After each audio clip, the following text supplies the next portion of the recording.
బహిష్ప్రజ్ఞ, అది అంతఃప్రజ్ఞ, అది కళ్ళ, ఇది బహిష్ప్రజ్ఞ, ఇది నిజము అని మీరు అలవాటు పడి అలా భ్రమపడబట్టి మీకు అలా అనిపిస్తోంది తప్పిస్తే వాస్తవంలో ఈ జగత్తంతా నామరూపాత్మకమైన జగత్తంతా మిథ్యే. మీకు నేను నామరూపాలు మిథ్య అన్నానే కానీ ఆ ఉనికి మిథ్యం లేదు. అది మీరు గమనించారో లేదో. ఆ ఉనికి ఇప్పుడు నేను చెప్పిన దృష్టాంతాన్ని మీరు చూస్తే నేను అన్నప్పుడు ఏ ఉనికియో, పుష్పము అన్నప్పుడు ఏ ఉనికియో, సూర్యుడు అన్నప్పుడు ఏ ఉనికియో, ఆ ఉనికి, ఆ సత్ అంతా ఒక్కటే. అది దాంట్లో రెండు లేవు. అదే అద్వైతం అంటే. అదే అద్వైతం. ఆ అద్వైతం మీకు ఎప్పుడు అనుభవానికి వస్తుందో తెలుసునండి. నామరూపాత్మకమైన జగత్తు మిథ్యా అని తెలిస్తే మిగిలింది అద్వైతమే. ఇంకా మీకు అది వేరే ప్రయత్నం చేస్తే పట్టుకునేది కాదు. అది మీరు ప్రయత్నం చేసి తెలుసుకోవాల్సింది నామరూపముల యొక్క సత్యత్వాన్ని త్రోసిపుచ్చడమే. అంతే మీ ప్రయత్నం.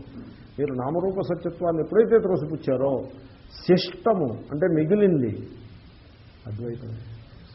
శిష్టాచారం అంటే ఏంటండి? వీడు హోటల్లో తిండు, రోడ్డు పక్క తిండు, చాట్ బండారు దగ్గర తిండు, వీళ్ళ కొంపలను వాళ్ళ కొంపలను తిండు, ఇంటికి వచ్చి వండుకు తింటాడు. ఇంక అదే శిష్టాచారం అంటే. ఇంకే మిగతా చోట ఎక్కడా తినకుండా కుటుంబ బ్రహ్మచారిలాగా ఎక్కడ వండుకు తింటే అది శిష్టాచారం అంటే. అంతే. అది శిష్ట అంటే మిగిలింది. మిగతా అన్నీ మారేస్తే మిగిలింది శిష్ట. ఆత్మా శిష్యతే. భాగవతంలో అంటారు శిష్యతే శేష సంజ్ఞ. ఆ మిగిలేటువంటి పరమాత్మతత్వానికి శేష అని పేరు. శేష అంటే పామని ఇవనే అవన్నీ తర్వాత పక్కన పెట్టండి. ఇగో పాము ఉంటే పాములు తేళ్ళు ఏమి ఉండవు. పాము అంటే మహాశక్తికి సర్పంతో పోలుస్తారంటే శక్తికి సర్పం సింబల్. ఎక్కడైనా మీరు సర్పం చూస్తే ఇది శక్తి. కుమారస్వామి అంటే శక్తి స్వరూపుడు, విష్ణువు అంటే శక్తి స్వరూపుడు అంతే. అంతేగాని ఓ పాము అరడదన పడగలు వేసుకుని ఇలా హడావిడి చేస్తూ ఉంటుందని మీరు అనుకుంటారు. కాబట్టి ఈ జగత్తంతా కూడా ఆ శక్తే. మళ్ళీ దీనికోసం ఆ ఓ పెసర్ ఓ పడగ అక్కడుంది అదే శక్తి అని. ఈ జగత్తంతా ఆ శక్తే. ఎనీవే, కాబట్టి వితథై సదృశా సంతః అవితథా ఇవ లక్షితా. నేను ఇంకా పూర్తవలేదండి. నా కడుపులో ఉన్న పాయింట్ అండి. ఇంకా ఇలా ఇదొక అనుసంధానం అంతే.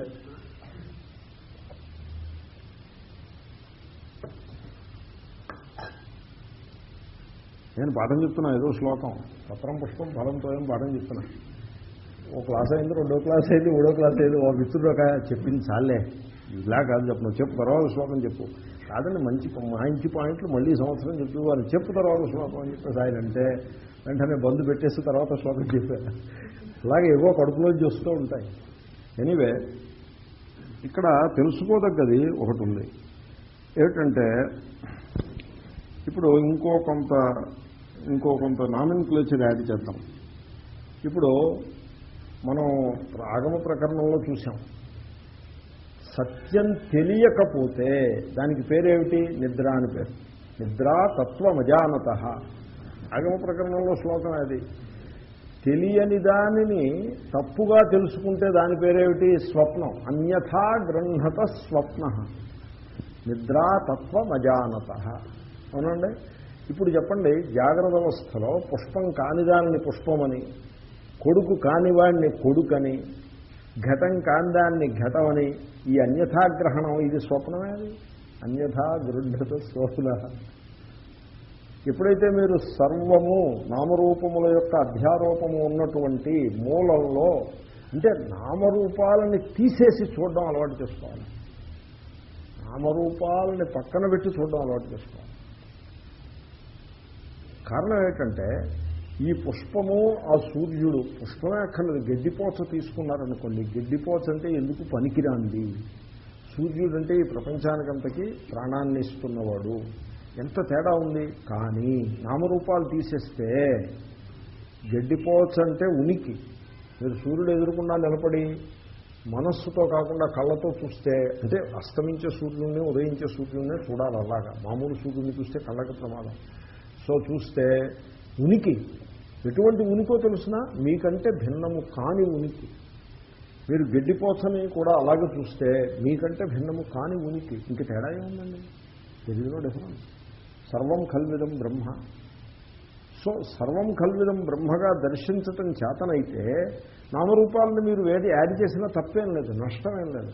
కానీ నామరూపములు మిథ్యాని వితథములని లోకులు జనులు అవితథములుగా స్వీకరించిన మహాత్ముడు ఇవి వితథములని తెలుసుకుంటూనే ఉంటాడు అంతే. కాబట్టి నామరూపాత్మకం జగత్ మిథ్య. కాబట్టి అన్యథా గృహత స్వప్న. ఎక్కడ వెరైటీ యథార్థంగా లేదో మీరు అక్కడ వెరైటీ చూస్తున్నారు, అది స్వప్నం. ఇప్పుడు ఇది ఎలాగంటే మీరు బంగారపు కొట్టుకు వెళ్ళారనుకోండి, బంగారపు కొట్టుకు వెళ్ళి ఇదంతా బంగారమే అని ఒకసారి అలా చూసి మామూలుగా మీరు నిర్లిప్తంగా ఉంటే మీరు స్వప్నం కాదది, అది వేకువ, అది తెలివి. అలా కాకుండా ఈ ఆభరణాలు భిన్న భిన్నాలుగా ఉన్నాయి, వీటిలో కొన్ని బాగున్నాయి కొన్ని బాగులేవు అని ఇలా మొదలుపెట్టారంటే మీరు స్వప్న ప్రపంచంలో ఉన్నారని అర్థం.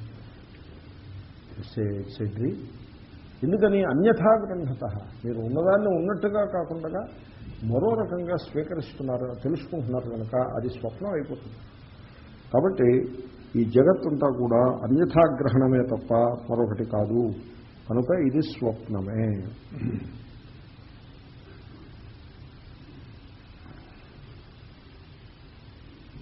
అంటే ఏమిటన్నమాట, ఇప్పుడు చూడండి, నామరూపాలను విత్హోల్డ్ చేసి చూసినట్లయితే నేను దృశ్యము అనే భేదం లేని అఖండితమైన ఖండితము కాని ఆ సత్ రూపంగా వీడు అనుభవంలో నిలిచి ఉంటాడు.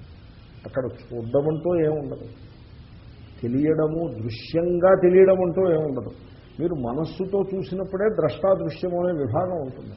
మీరు మనస్సుని నామరూపాలని పక్కన పెడితే ద్రష్టృదృశ్య విభాగమే లేకుండా అయిపోతుంది, ఆ డివిజన్ లేకుండా అయిపోతుంది. అప్పుడు you are no more different from that and that is no more different from you. There is a connectedness. That being is connected. ఆ బీయింగ్లో ఉంటారు.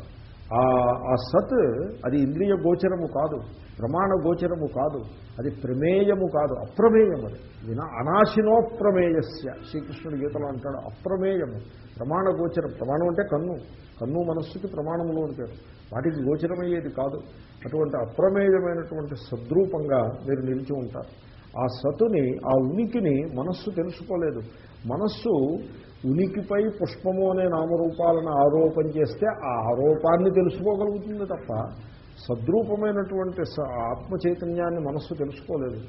ఆ అన్నోన్ అండ్ అన్నోయబుల్ ఆ ఆత్మ చైతన్యమునందు అలాగ నిలిచి ఉంటారు. దాన్ని మీరు తెలుసుకోలేరు. తెలుసుకోవడం అంటే దేంతో తెలుసుకోవాలి? కంటితో తెలుసుకోవాలి, మనస్సుతో తెలుసుకోవాలి. అది కంటితోటి మనస్సుతోటి తెలియబడేది కాదది.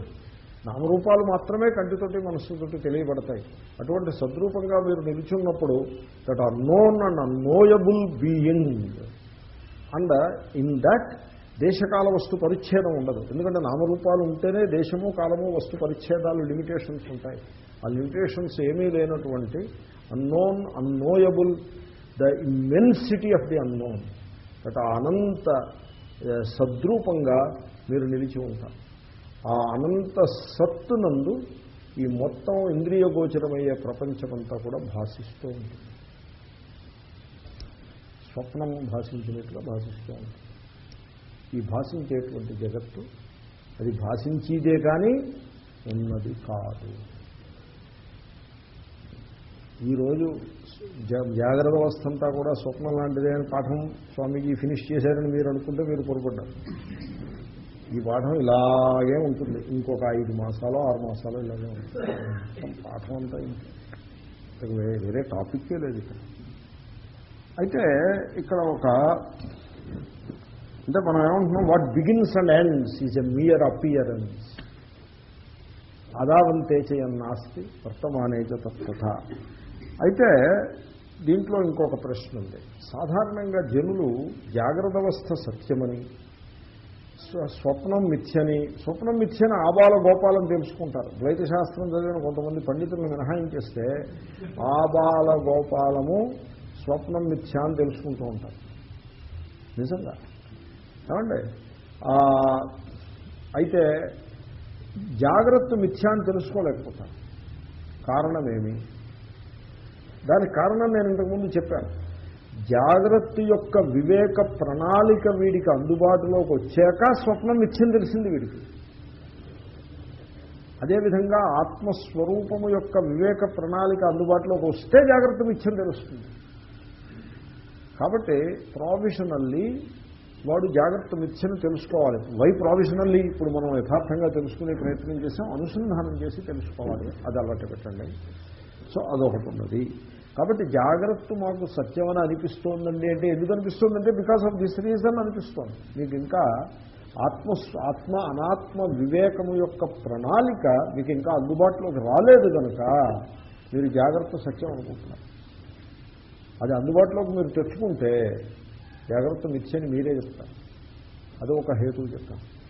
సాధారణంగా ఇంకో హేతు ఏమని చెప్తారంటే, ఏమంటే జాగ్రత్త పొడుగ్గా ఉంటుంది అంటే టైం స్కేల్, స్వప్నం టైం స్కేల్ చిన్నది.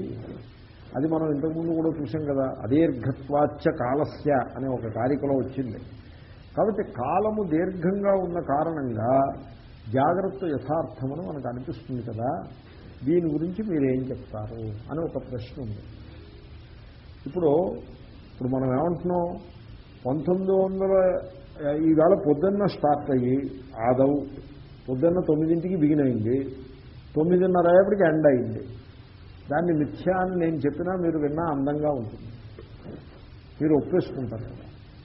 ఏమండి 1910లో స్టార్ట్ అయ్యి 2010 వచ్చినా ఇంకా కొనసాగిపోతుంది అనుకోండి, దాన్ని మిథ్యా అని నేనంటే మీరు ఒప్పుకుంటారా?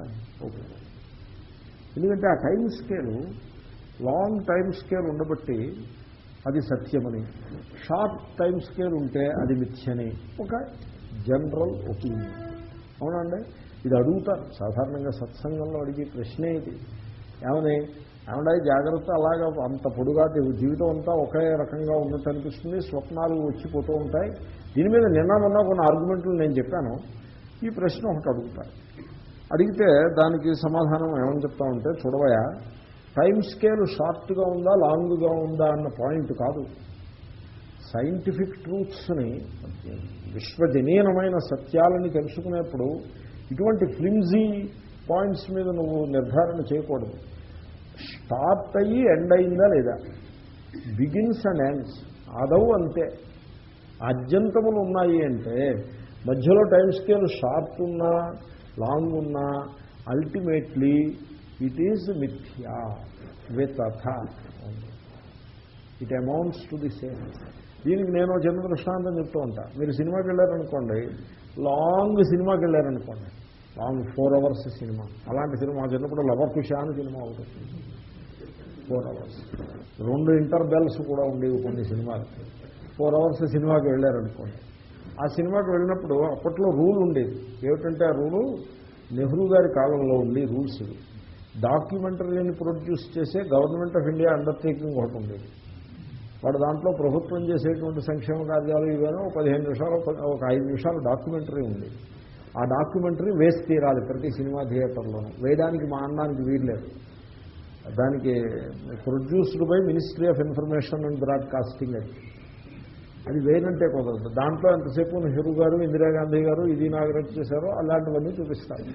అపోజిషన్ వాళ్ళని చూపించరు దాంట్లో. అలా ఉండేది. మరి ఇప్పుడు ఎలా ఉందో తెలియదు, అలా ఉండేది. అది టికెట్ కొనుక్కునేప్పుడు డాక్యుమెంటరీ అవుతుంది అంటే డాక్యుమెంటరీ అవుతుందండి అని వాడు చెప్తే ఆ ఫోన్లో పర్వాలేదు, మనం we did not miss anything అనే ఒక. ఇప్పుడు డాక్యుమెంటరీ 5 minutes, సినిమా 4 hours. ఇప్పుడు 2 మిథ్య అంటారా, లేకపోతే దాంట్లో డాక్యుమెంటరీ మిథ్య, సినిమా సత్యం అంటారా? ఆ 2 మిథ్యే కదండి. షార్ట్ స్కేల్ని బట్టి మీరు అలా డిసైడ్ చేయడానికి వీలు లేదు.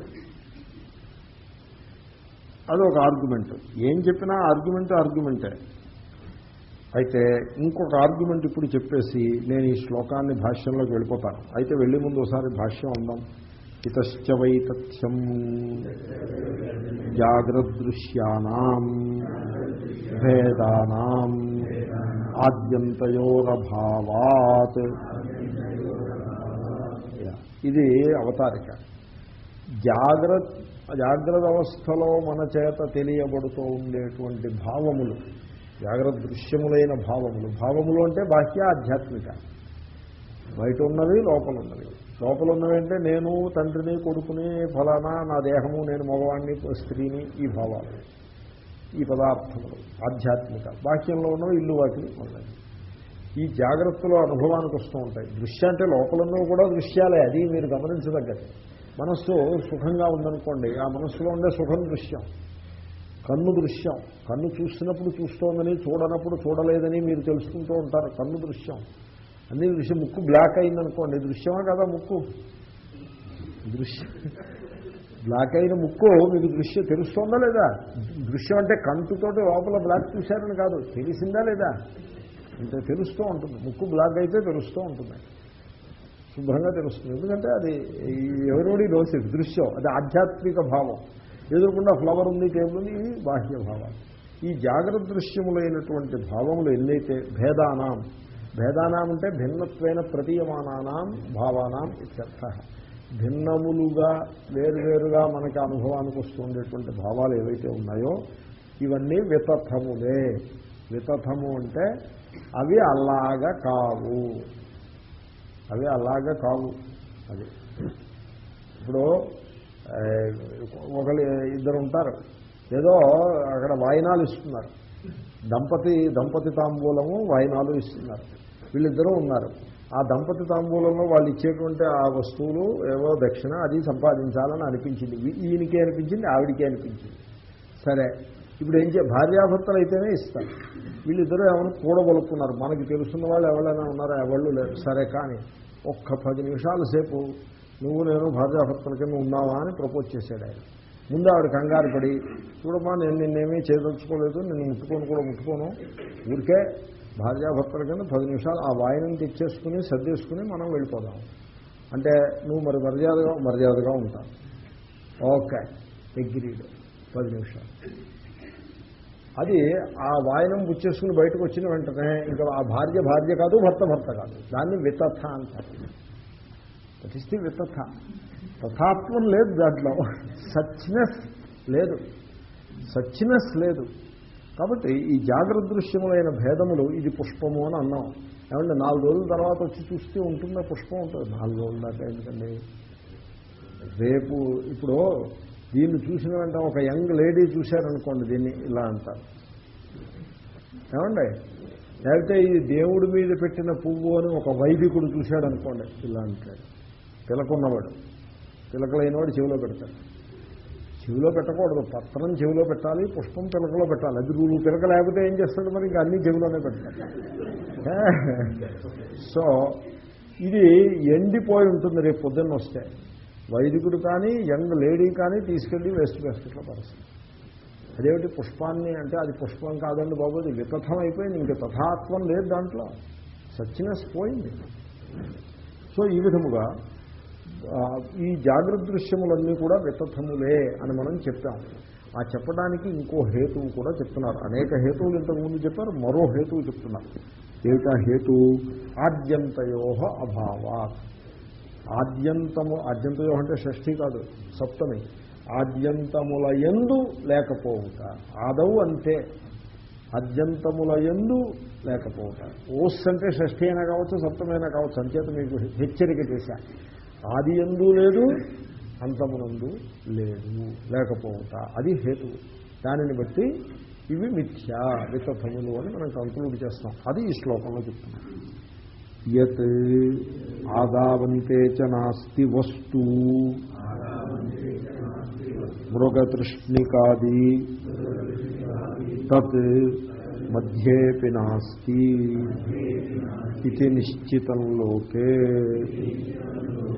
లోక దృష్టాంతమే తీసుకోండి మీరు. మృగతృష్ణిక అంటే ఎండమావి. ఎడారిలోకి వెళ్తే దూరంలో ఆ ఎండలో నీరు, మావి అంటే నీరు, ఎండలో నీరు, ఎండమావి. సో ఎండలో నీరు కనపడుతుంది. ఆ నీరు కనబడుతుంది, తీరా మళ్ళీ పరికించి చూస్తే కనపడదు. ఇలా చూస్తే కనపడుతుంది, అలా చూస్తే కనపడుతుంది. అంటే ఆ టోటల్ ఇంటర్నల్ రిఫ్లెక్షన్ పడాలి దానికి. ఆ యాంగిల్లో ఉంటే కనపడుతుంది, లేకపోతే కనపడదు. ఒకప్పుడు కళ్ళజోళ్ళు కూడా అలాగే బిహేవ్ చేస్తాయి. ఇప్పుడు కంప్యూటర్ ముందు కూర్చుంటే ఇలాంటే కనపడుతుంది, ఇలాంటే కనపడదు. దాంట్లోనే ఆ యాంగిల్ తేడా వస్తే కనపడుతుంది. ఇలా ఉందండి కళ్ళజోడు, దీన్ని ఏం చేయాలంటే కంప్యూటర్కి వేరే కళ్ళజోడు కొనుక్కోవాలని చెప్పారు వాళ్ళు. వద్దులే చాలే ఉన్నది చాలు, ఇదే భద్రం చేసుకోలేక పారేసుకుని మళ్ళీ కొనుక్కుని కష్టపడుతున్నాం. కంప్యూటర్కి మళ్ళీ ఇంకో కళ్ళజోడు అంటే సంసారం పెరిగిందా లేదో చూడండి. ఎనీవే, సో ఎండ మావి అంటే అలా ఉంటుంది. ఓ యాంగిల్లో చూస్తే కనపడుతుంది, ఇంకో యాంగిల్లో చూస్తే కనపడదు. ఇప్పుడు చూస్తాడు, నీరు కనపడింది, దగ్గరికి వెళ్ళి చూస్తే ఏమీ లేదు. అప్పుడు వాడు నిశ్చయం చేస్తాడు. ఏమని నిశ్చయం చేస్తాడు? అప్పుడు చూసినప్పుడు అప్పుడు కనపడింది, ఇప్పుడు లేదు, కాబట్టి యథార్థంగా లేదు అని నిశ్చయం చేస్తాడా? లేకపోతే నేను అక్కడ చూసి ఇక్కడికి నడిచొచ్చేదాకా ఉంది, ఇక్కడికి తీరా వచ్చిన తర్వాత లేదని నిశ్చయం చేస్తాడా? ఏమని నిశ్చయం చేస్తాడండి? నేను ఉందనుకున్న 5 నిమిషాల్లో కూడా లేదు అని నిశ్చయం చేస్తాడు. అలాగే నిశ్చయం చేస్తాడు కదా. ఒక చెట్టు ఉంటుందండి, వీడు దూరం నుంచి చూస్తే ఆ చెట్టు ప్రతిబింబం నీళ్ళలో కనపడుతుంది. అక్కడ తటాకం ఉందని అనుకుని పరిగెత్తుకొస్తాడు. చెట్టే ఉంటుంది, నీళ్లు ఉండవు. ఆదౌ అంతేచ యన్నాస్తి వర్తమానేచ తత్తథ. అప్పుడు ఏమనుకుంటాడు? అక్కడ చూసినప్పుడు నీళ్లు ఉన్నాయి, తీరా నేను దగ్గరికి వచ్చిన తర్వాత నీళ్లు లేవు అనుకుంటాడా? అలా అనుకుంటాడా? అలా ఏమనుకోడండి. మధ్యేపి నేను చూసినప్పుడు నీళ్లు ఉన్నాయని అనుకుంటూ 5 నిమిషాలు పరిగెత్తుకు వచ్చిన 5 నిమిషాల కాలము కూడా లేవు, ఎప్పుడూ లేవు అని నిశ్చయిస్తాడు లోకంలో. మరి అదే నియమాన్ని సర్వత్రా మీరు వర్తించాలి. మృగతృష్ణిక యందు వర్తించిన నియమం మొత్తం జాగ్రత్త అవస్థ అంతకీ కూడా నామరూపాలన్నిటికీ కూడా వర్తిస్తుంది. ఎలాగంటే తథా ఇమే జాగ్రదృశ్యా భేదాః. ఈ జాగ్రత్త అవస్థలో అనుభవానికి వచ్చే భిన్న భిన్నములుగా ప్రతీయమానములయ్యే బాహ్య ఆధ్యాత్మిక భావాలన్నీ కూడా అట్టివియే. తథా అట్టివియే అంటే వితథములే. ఏమండి? ఎందువల్ల? ఆద్యంతయోరభావాత్. ఆద్యంతముల యందు లేకపోవటం వలన, అంటే లేకపోవడం చేతను అవి వితథములే. అంటే దాని అర్థం ఏమిటి? వితథములతో సమానంగా ఉన్నాయి కాబట్టి వితథములు అయ్యాయి. వితథై సదృశాస్సంతః అదే అంటున్నారు. వితథైరేవా మృగతృష్ణికాదిభిః సదృశత్వాత్ వితథా ఏవా. ఎలాగైతే మృగతృష్ణిక విషయంలో మీ అనుభవాన్ని మీరు అంచనా వేసుకుని ఆ ఎండమావి యథార్థంగా లేదు, ఉన్నట్టు కనపడినప్పుడు కూడా లేదు, ముందు లేదు తర్వాత లేదు, మధ్యలో కూడా నిజంగా లేదు. ఒకవేళ మధ్యలో నిజంగా ఉండుంటే ఆ ఇసుకాది తడిగా ఉండాలి, అలాగేమీ లేదు అని ఎలా అయితే నిశ్చయం చేసుకున్నారో అటువంటి నిశ్చయం జాగ్రత్త దృశ్యముల విషయంలో కూడా మీరు చేసుకోవాల్సి ఉంటుంది. ఎందుకంటే మృగతృష్ణిక మొదలైన వాటితోటి సమానంగా ఉన్నాయి ఇవి. అవి ఓ క్షణంలో కనబడుతున్నాయి, మరో క్షణంలో పోతున్నాయి. ఇది ఎలా ఉంటుందంటే ఆ మానవ స్వభావం సత్యాన్ని గ్రహించడానికి వాడు ముందుకు రాడు, కానీ గ్రహించడానికి కావాల్సిన అనుభవాలు కలుగుతూ ఉంటాయి. ఇప్పుడు చిన్నప్పుడు మార్బుల్స్, గొటికాయలు చాలా విలువైన వస్తువులుగా భాషించాయి. కొద్ది రోజులు అయ్యేప్పటికీ భాషించడం మానేశాయి. కాబట్టి వాటి యందు విలువ ఉంది అని మనం అనుకున్న రోజుల్లో కూడా వాటి యందు విలువ యథార్థంగా లేదు. మా చిన్నప్పుడు బచ్చాలను ఉండేవి, సిగరెట్ పెట్టే చార్మినార్కి 1 మార్కు, వాటికి మార్కులు ఉండేవి. సిజర్స్కి 5 మార్కులు, ప్యాసింగ్ షోకి 10 మార్కులు. ఇది సిగరెట్ది ప్యాసింగ్ షో. 555 అయితే 25 మార్కులు ఉండేవి. మీరు 555 ఇస్తే 25 చార్మినార్లు మీకు ఇస్తాడు. రూపాయల వినియోగంలో ఉండేదండి కట్టలల్లీలో. నిజంగా ఇవి సిగరెట్ కంపు కూడా కొడుతూ ఉంటాయి. ఎందుకంటే సిగరెట్ పెట్టలు కదా ఇవి. వాడు ఎవడో ఆఖరి సిగరెట్ పారేసి వాడు తీసుకుంటే ఆఖరి సిగరెట్ కనపడిందంటే మనం కొంచెం దూరంలో అలా నిలబడి ఉండడం. వాడు ఆ సిగరెట్ తీసుకుని ఇలా పారేయగానే పరిగెత్తుకుని తీసుకుంటాం. దాంట్లో కాంపిటీషన్ కూడా ఉంది. లేకపోతే ముందే ఇంకా స్మార్ట్, ఏమంటే మీరు ఆఖరి సిగరెట్ కాల్చిన తర్వాత పారాయకండి నాకు ఇచ్చేయండి అని వెళ్ళి ముందే వాడిని ఈ వెరీ హిజ్ ఫేవర్ ఇలా చేసేవాళ్ళం. మా అమ్మగారు ఇవన్నీ తీసి అబ్బాయి సిగరెట్ కంపు కొట్టుకుంటూ ఇవేమిటి అమంగళం కూడా ఇవి అని కొంచెం శిష్టాచారంలో ఉండేవారు. పాపం అవతల పారేస్తే పెంటకుప్ప మీద పారేస్తే నేను కోప్పడితో దెబ్బలాడేసుకుంటూ గెంతులు పరిగెత్తుకుని వెళ్ళి అవన్నీ ఏరుకు తెచ్చుకుంటాను. అవి వితథములోనే అమ్మగారి యొక్క దృష్టి, వితథములు కాదు యథార్థములోనే నా దృష్టి. ఎంత అవివేకమవుతుంది. అయితే తర్వాత నేను వాటి గురించి మర్చిపోయాను. ఇప్పుడు చూస్తున్నా, వెనక్కి చూసినప్పుడు నాకేమనిపిస్తుంది, అవి వితథములని గుర్తిస్తానా లేకపోతే నేను అవి సత్యములు అనుకున్నప్పుడు సత్యములే అని నిర్ధారణ చేస్తాను. అలా చేయను కదా. నేను అవి సత్యములు అనుకున్నప్పుడు కూడా అవి వితథములే అని ఇప్పుడు తెలుసుకుంటాను. బాల్య దృష్టాంతం ఇచ్చాను, ఇంకో దృష్టాంతం ఇస్తా చూడండి. మా మిత్రుడు అన్నాడు నాతోటి, ఆయనకు ఒక మిత్రుడు ఉండేవాడు, 10 సంవత్సరాల మిత్రుడు. ఎందుకంటే భార్యాభర్తలు డైవర్స్కి పోతారు, వాళ్ళు కలిసి ఉంటారు, ఓ సంతానం కూడా కలుగుతుంది, ఒకటో రెండో సంతానం కలిగిన చోట కూడా కలుగుతుంది. అంటే చాలా ఇంటిమేట్గా ఉన్నట్టు లెక్క కదా. డైవర్స్కి పోతారు. డైవర్స్కి పోయినప్పుడు ఆ మానసిక స్థితి ఎలా ఉంటుందంటే, అసలు వీటితోటి నేను ఇంతకాలం ఎలా ఉండగలిగాను రా అని ఆవిడ అనుకుంది. హౌ, అలాగే వాడు కూడా అనుకుంటాడు, హౌ ఈ బ్యాడ్ డ్రీమ్ నేను ఎలాగా, అది ఒక బ్యాడ్ డ్రీమ్ అని తెలుసుకుంటాడు. బ్యాడ్ డ్రీమ్ అని వివేకవంతుడు తెలుసుకుంటాడు. వివేకం లేనివాడు తెలుసుకోలేడు. వివేకం లేనివాడు ఏం చేస్తారంటే ఆల్బమ్లు పెట్టుకుంటారు. అమెరికాలో ఆల్బమ్లు పెట్టుకుంటారు. ఈ ఆల్బంలో మీరు పేజీలు తిప్పుతుంటే, oh she is my first wife, this is my second marriage, second marriage ఫోటోలు అన్నీ పెడతారు. ఈ ఆల్బమ్లు ఇదో పెద్ద బ్రాండ్. ఆ తర్వాత మళ్ళీ ఆల్బమ్ ఇంకో, ఇది నా సెకండ్ మ్యారేజ్, సెకండ్ వైఫ్, నేను నా సెకండ్ వైఫ్, మళ్ళీ థర్డ్ మ్యారేజ్, ఇలాగా ఆల్బమ్.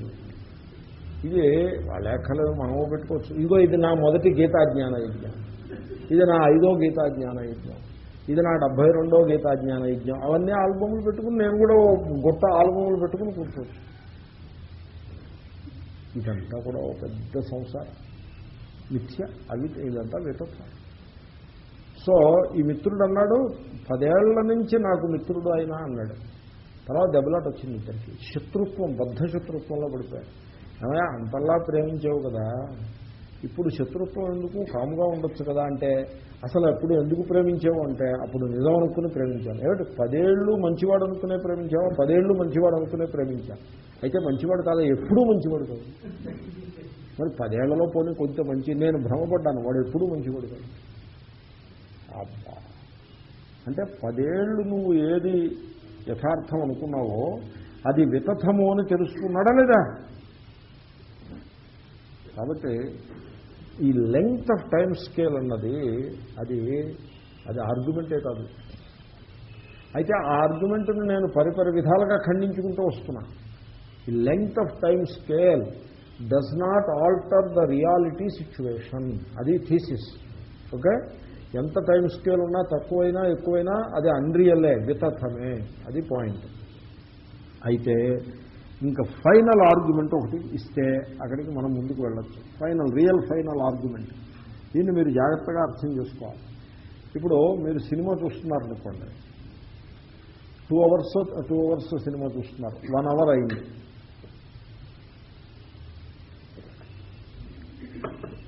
ఇప్పుడు ఎదురుకుండగా ఒక సీన్ కనపడుతుంది.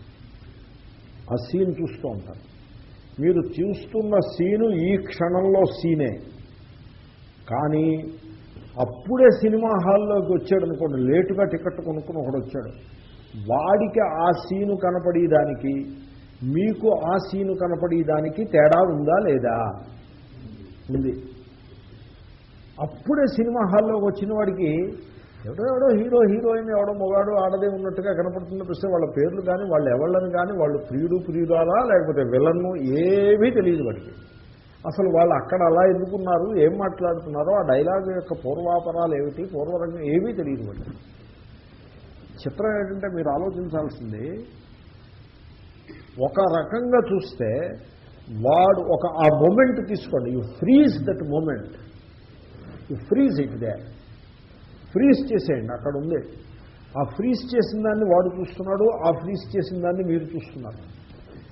ఒక దృష్టికోణంలో వాడు మీరు చూసేది ఒక్కటే, కానీ వాడు చూసి దానికంటే మీరు చూసేది చాలా ఎక్కువ ఇన్ఫర్మేషన్తో ఉంటుంది. కరెక్టేనా? ఆ ఇన్ఫర్మేషన్ అంతా ఎక్కడి నుంచి వచ్చింది? ఆ సీన్లో ఉందా ఆ ఇన్ఫర్మేషను? ఆ సీన్లో అంత సమాచారం ఉంటే అప్పుడే వచ్చిన వాడికి కూడా తెలియాలి ఆ సమాచారం. వాడికి తెలియట్లేదు.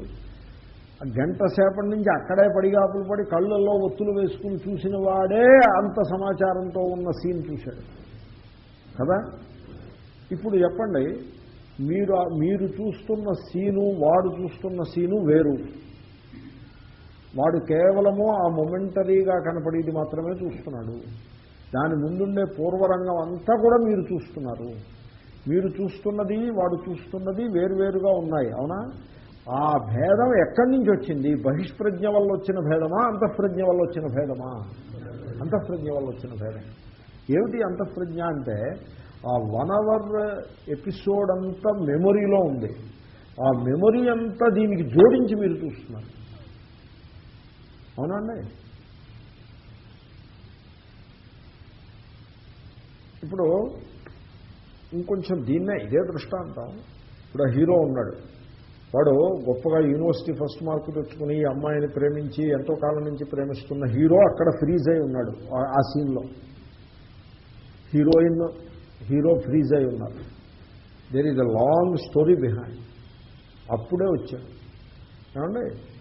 వాడు చూస్తున్నాడు, నేను చూస్తున్నాను, ఫ్రీజ్ అయిన పిక్చర్. ఇప్పుడు ఆ ఫ్రీజ్ అయిన పిక్చర్ని వాడు చూస్తున్నప్పుడు వాడు చూసేది మొమెంటరీ జ్ఞానమే, నేను చూసేది మొమెంటరీ జ్ఞానమే. ఆ మొమెంటరీ జ్ఞానానికి మొత్తం మెమొరీనంతని జోడించి నేను చూస్తున్నాను. వెరాజ్ అప్పుడే వచ్చిన వాడికి ఆ మెమొరీలో ఆ జ్ఞానం లేదు కాబట్టి వాడు ఊరికే వేలమొహం వేసుకుని ఏమిటో చూస్తున్నాడు. వాడికి ఏమిటో తెలియకుండా వాడు చూస్తున్నాడు. ఏమండి? ఈ మెమొరీ అంతా జోడించి 1 hour ఎపిసోడ్ తోటి ఉన్న మొమెంటరీగా మీరు చూస్తున్నారే, మీరు చూసేది is it momentary containing in its womb all the 1 hour memory, or is it 1 hour lengthy? It is momentary, క్షణికం. అయితే ఆ క్షణిక దృశ్యంలో దాని గర్భంలో మొత్తం మెమొరీ అంతా దాంట్లో ఇమిడి ఉన్నది. అవునండి? వాడు చూసింది కూడా క్షణికమే, కానీ మెమొరీ లేదు. ఈ రకం మెమొరీ లేదు, ఇంకో రకం మెమొరీ ఉంది. ఈ సినిమా హాల్ అని నేను లేటుగా వచ్చానని అదంతా ఉంది. అంచేతనే నాకు అది ఏమిటో తెలియటం లేదని అది మెమొరీయే. అవునండి? కాబట్టి ఇప్పుడు మీరు చూస్తున్నారు సినిమా తెర మీద, మీరు హీరోని చూస్తున్నారు. ఆ హీరో వయస్సు 25 ఏళ్ళు. ఏమండి? వాడు పుట్టాడు, సినిమా ప్రారంభమైనప్పుడు పుట్టాడు, ఎక్కడో పెరిగాడు, ఇప్పుడు 25 ఏళ్ల వాడయ్యాడు. ఇప్పుడు చూస్తున్నారు. ఇప్పుడు మీరు చూస్తున్న హీరో 25 సంవత్సరాల వయస్సున్న హీరో, 25 ఏళ్ల స్టోరీతో కూడిన హీరో, వాడు is he momentary or is he 25-year-old? మీరు చెప్పండి నాకు. Is momentary. మరి మొమెంటరీ అయితే he appears as a 25-year-old person with a long హిస్టరీగా నాకెందుకు అపియర్ అయింది అంటే, because I'm seeing that scene and superimpose on entire memory upon it. అవునండి? In spite of superimposing the entire memory, 1 hour episode యొక్క memory superimpose చేసినప్పుడు కూడా still it is momentary. ఏమండి? So ఆ విధంగా మీరు cinema చూసినంతసేపు కూడా 1 hourలో చూసిన ఆ దృశ్యం మొమెంటరీ, 1 hour 1 minute చూసిన దృశ్యం momentary. It is always momentary. It is never anything other than momentary. But మీరు ఆ అంతఃప్రజ్ఞలో ఉండే మెమొరీ స్మృతంతా దాన్ని ఎత్తి మీద ఆరోపించి చూస్తూ మీరు దానికి లేని ఒక టైం స్కేల్ని దాన్ని ఎత్తి మీద మీరు వేసుకుంటూ చూస్తూ ఉంటారు. అంతేనండి? ఇప్పుడు గంట దగ్గర చూసినటువంటి ఆ scene is it momentary or is it a scene with 1 hour story behind? It is momentary. Entire 1 hour story behind is superimposed along with it. It is momentary. చిత్రం ఏంటంటే సినిమా 3ంటికి ప్రారంభమైంది, 6ంటికి ముగిసింది.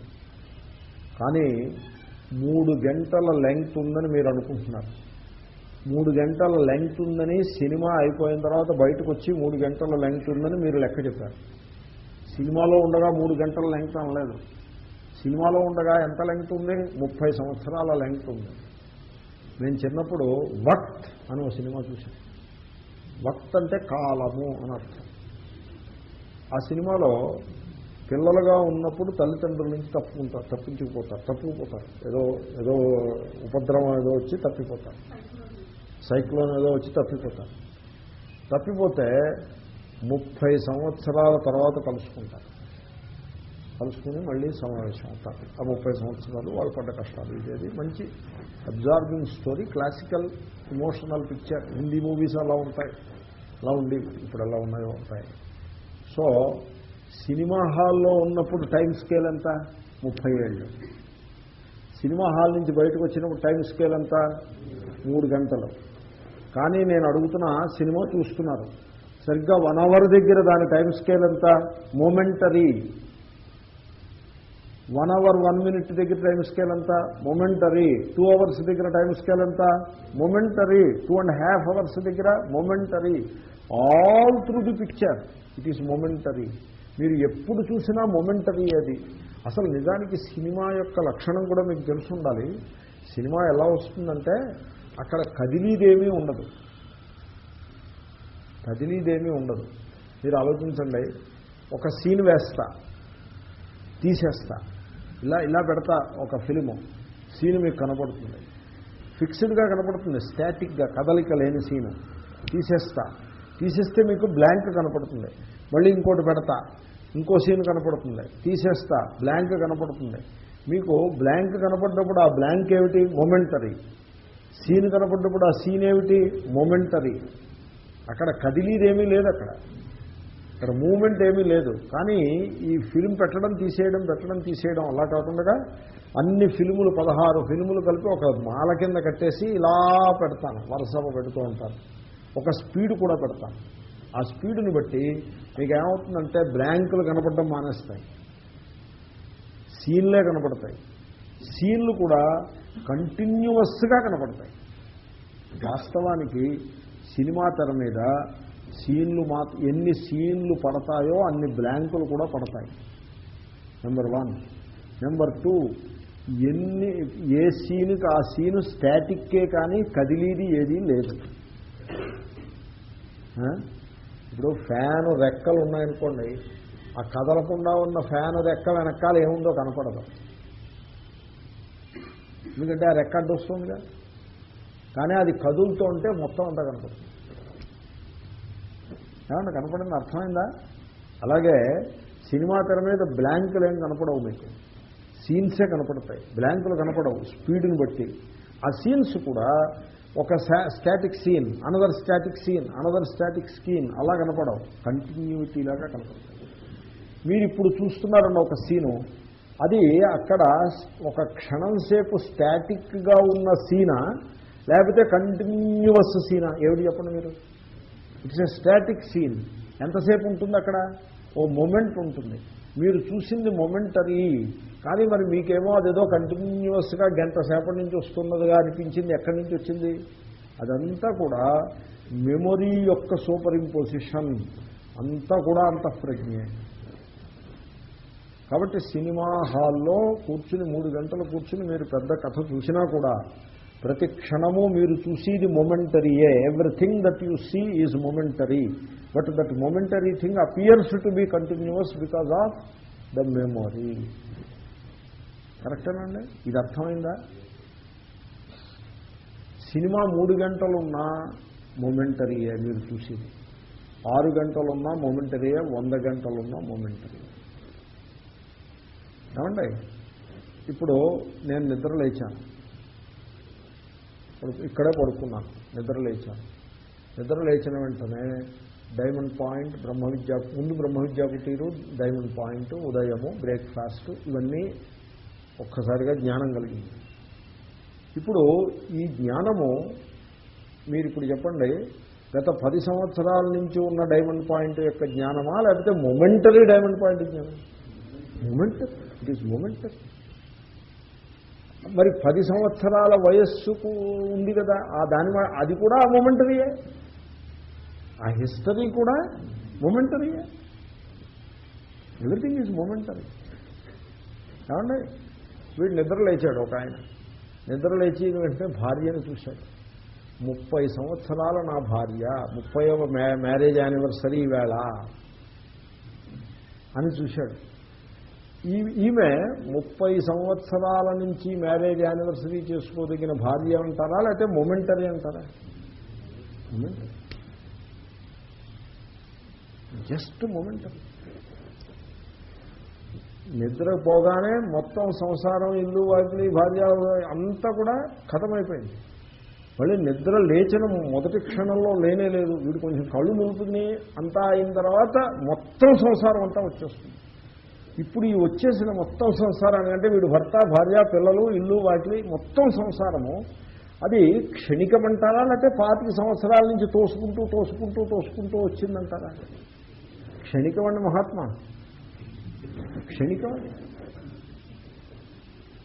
అయితే క్షణికమైన దానిని, క్షణికమైన దృశ్యాన్ని ఒక పెద్ద హిస్టరీ ఉన్నదానినిగా, ఒక లెంగ్త్ ఆఫ్ టైం స్కేల్ అంతా దానికి ఉన్నట్లుగా ఆ మెమొరీ అటువంటి భ్రమని కలిగిస్తూ ఉంటుంది. సర్వం క్షణికం. మీరు వరల్డ్ని చూస్తున్నారు అంటే you are creating and recreating the world moment by moment. It is momentary, క్షణికము. కానీ స్మృతి కారణంగా కంటిన్యూస్ అనే ఒక భ్రమని కలుగుతూ ఉంటుంది. మీరు అది it looks like continuous, it is not continuous. మీరు చూస్తున్న క్షణము దాని ఆయుర్దాయం ఎంతో తెలుసునండి. మీరు చూస్తున్న జగత్తు యొక్క ఆయుర్దాయం ఎంతో తెలుసునండి. ఒక్క క్షణం దాని ఆయుర్దాయం. 1 moment is it's life span. ఆ మూమెంట్ అయిపోగానే అది ఖతమైపోతుంది. మళ్ళీ ఇంకోసారి చూస్తారు. So like that you are creating and recreating the world and giving a reality to that. The world, మీరు అనుకోవచ్చు నేను 70 ఏళ్ళ నుంచి ఇక్కడ ఉన్నాను, మీరు 70వ బర్త్ యానివర్సరీ చేసుకుంటూ ఉండొచ్చు. బట్ స్టిల్ ఆ రోజు మీ అనుభవం it is momentary and it is your memory which makes you feel that it is continuous. అంచేతనే మ్యారేజ్ యానివర్సరీలు, బర్త్డే పార్టీలు ఇవన్నీ కూడా అది చాలా రాంగ్ నోషన్లో పారేస్తే తీసుకెళ్ళి, నేను 70 ఏళ్ల నుంచి కాపురం చేస్తున్నాను, 30 ఏళ్ల నుంచి కాపురం చేస్తున్నాను, ఇలాగంటే ఒక భ్రమలో మనిషిని పారేస్తాయి. సత్యం అది కాదు. సత్యం ఏమిటంటే it is momentary and made look like continuous by the memory. అంతఃప్రజ్ఞ. మెమరీ అంటే అంతఃప్రజ్ఞ అండి. అంతఃప్రజ్ఞ అంటే స్వప్నం అండి. కాబట్టి వితథాసంత అవితథా ఇవ లక్షిత. వితథములే అయ్యుండి కూడా సత్యములని జనులు భ్రమపడుతూ ఉంటారు. మొత్తం ఈ జాగ్రత్త అనుభవం అంతా కూడా క్షణికం. అంచేతనే భగవాన్ బుద్ధుడు సర్వం క్షణికం. శ్రీకృష్ణుడు కూడా దుఃఖాలయం అశాశ్వతం. కాబట్టి ఈ జాగ్రత్త అవస్థలో ఉండే అనుభవాలు సత్యమని ఎప్పుడూ అనుకోకూడదు. అవి మిథ్య, అవి వితథములోని తెలుసుకోవటం ద్వారా మనస్సులో ఉండే ఆ ఆసక్తి తగ్గి మనస్సుకు ఒక శాంతి లభిస్తుంది. ఓం పూర్ణమద పూర్ణమిదం